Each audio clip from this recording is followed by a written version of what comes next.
ये मेरे प्यारे छात्र, आज का वीडियो खास होने वाले हैं। और आज की इस वीडियो में हम बात करने वाले बायोलॉजी मॉडल सेट 2 का। जो कल आप लोग को बताए थे बायोलॉजी का प्रश्न, आज आप लोग के लिए लेकर आए हैं बायोलॉजी मॉडल सेट 2 का। बहुत ही ज़्यादा महत्वपूर्ण प्रश्न है ये प्रश्न। आप लोग को एग्जाम हॉल में फंसने वाले मेरे प्यारे छात्र, तो इस प्रश्न को जितना हो सके उतना शेयर जरूर करिएगा। और ये प्रश्न आप सभी बच्चों के लिए बहुत ही ज़्यादा खास होने वाले हैं। तो इस वीडियो को स्टार्ट करते हैं मेरे प्यारे छात्र। जो भी छात्र मेरे इस यूट्यूब चैनल पर नए हैं तो चैनल को लाइक जरूर कर दीजिएगा। अगर चैनल पर पहली बार आए तो चैनल को सब्सक्राइब करके बेल आइकन जरूर दबा दीजिएगा, ताकि नए नए नोटिफिकेशन आप लोग के पास पहुंचे। तो चलिए मेरे प्यारे साथ इस वीडियो को हम स्टार्ट करते हैं कि इनमें से कौन सा फल कूट फल है। इनमें से कौन सा फल कूट फल है वो आपका आ जाएगा सेब। याद रखेंगे कि इनमें से कौन सा फल कूट फल का आता है तो वो आपका आ जाएगा सेब, ऑप्शन नंबर डी। नेक्स्ट का बात करते हैं। नेक्स्ट आपका आता है दूसरा में कि पुष्प के नर जनन अंग को क्या कहते हैं। याद रखें सभी छात्र कि पुष्प के नर जनन अंग को क्या कहते हैं। दो का देखेंगे और दो का आपका आ जाएगा पुमंक। क्या होगा? पुमंक। प्रश्न कर रहा है कि पुष्प के नर जनन अंग को क्या कहते हैं? पुमंक। ऑप्शन नंबर बी लगाएंगे मेरे प्यारे छात्र। प्रश्न वही है, बस आंसर अलग है। क्या कर रहा है कि पुष्प के नर जनन अंग को क्या कहते हैं तो पुमंक कहते हैं। ऑप्शन नंबर बी लगाएंगे। चलिए नेक्स्ट की बात करते हैं। नेक्स्ट आपका आता है 3 नंबर में कि चमगादड़। चमगादड़ द्वारा परागण क्या कहलाता है? चमगादड़ द्वारा परागण क्या कहलाता है? सभी छात्र देखिएगा कि चमगादड़ द्वारा परागण क्या कहलाता है। तो 3 का देखना है काइरेप्टेरोफिली। क्या हो जाएगा?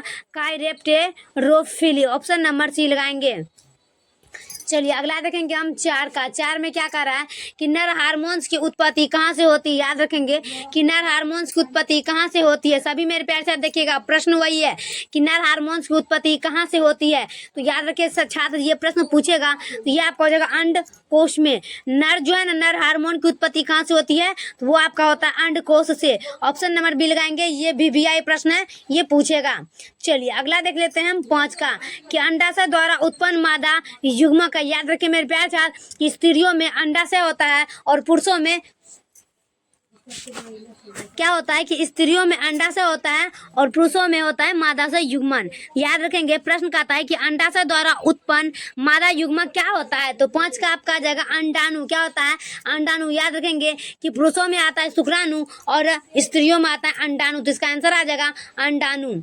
चलिए अगला देख लेंगे हम 6 का कि शुक्राणु जनन प्रेरित होता है। याद रखें शुक्राणु किस में होता है? पुरुष में। शुक्राणु जनन प्रेरित होता है। क्या कर रहा है? शुक्राणु जनन क्या कहता है?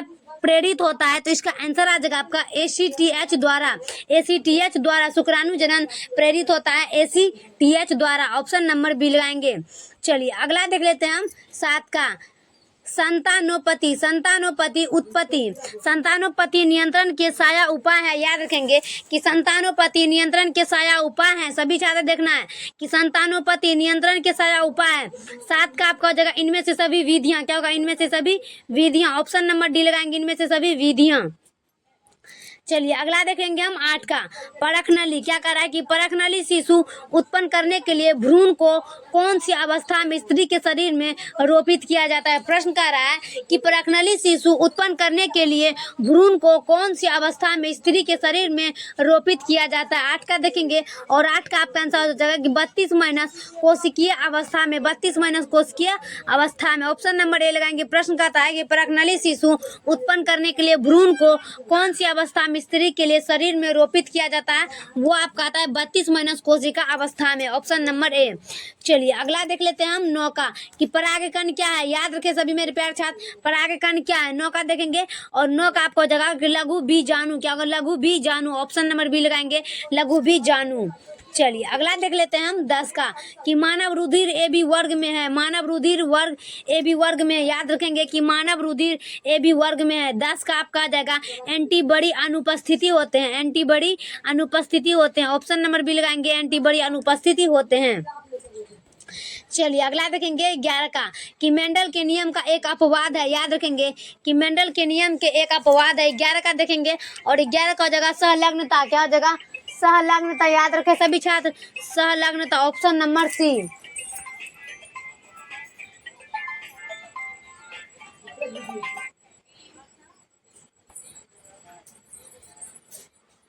Hello hello hello hello hello. Hello, हाँ कौन? हेलो, कौन बोल रहे हैं? जल्दी बोलिए ना। नहीं, जितेंद्र नहीं है यहाँ पे, कहीं गया है।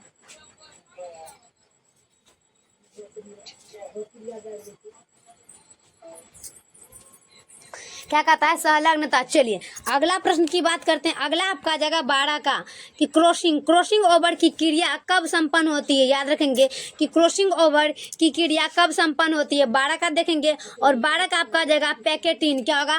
पैकेटिन। क्या कर रहा है प्रश्न की क्रॉसिंग ओवर की क्रिया कब संपन्न होती है, तो पैकेटिन। ऑप्शन नंबर ए लगाएंगे, पैकेटिन। चलिए अगला देखेंगे हम 13 का कि नर मनुष्य में ए बी जीनोटाइप बराबर भागों में उत्पन्न किए गए तो उस व्यक्ति का जीनोटाइप क्या होगा। कह रहा है कि नर युग्मक में ए बी जीनोटाइप बराबर भागों में उत्पन्न किए गए हैं तो उस व्यक्ति का जीनोटाइप क्या होगा। 13 का देखेंगे और 13 का आपका आंसर आ जाएगा ए डबल बी। क्या होगा? Double B. Option number C. चलिए अगला देख लेते हैं हम 14 का कि डीएनए से एमआरएन बनाने की प्रक्रिया को क्या कहते हैं। प्रश्न कर रहा है कि डीएनए से एमआरएन बनाने की प्रक्रिया को क्या कहते हैं। 14 का देखेंगे और 14 का आपका आंसर आ जाएगा ऑप्शन नंबर ए, ट्रांसक्रिप्शन। क्या होगा? ट्रांसक्रिप्शन। ऑप्शन नंबर ए लगाएंगे कि डीएनए से एमआरएनए बनाने की प्रक्रिया को क्या कहते हैं, ट्रांसक्रिप्शन। Option number A. चलिए अगला देखेंगे 15 का कि ऑपरॉन मॉडल प्रस्तावित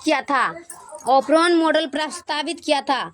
15 का देखेंगे जेकब तथा मोनार्ड ने। क्या होगा? ऑपरॉन मॉडल प्रस्तावित किया था जेकब तथा मोनार्ड का। ऑप्शन नंबर सी।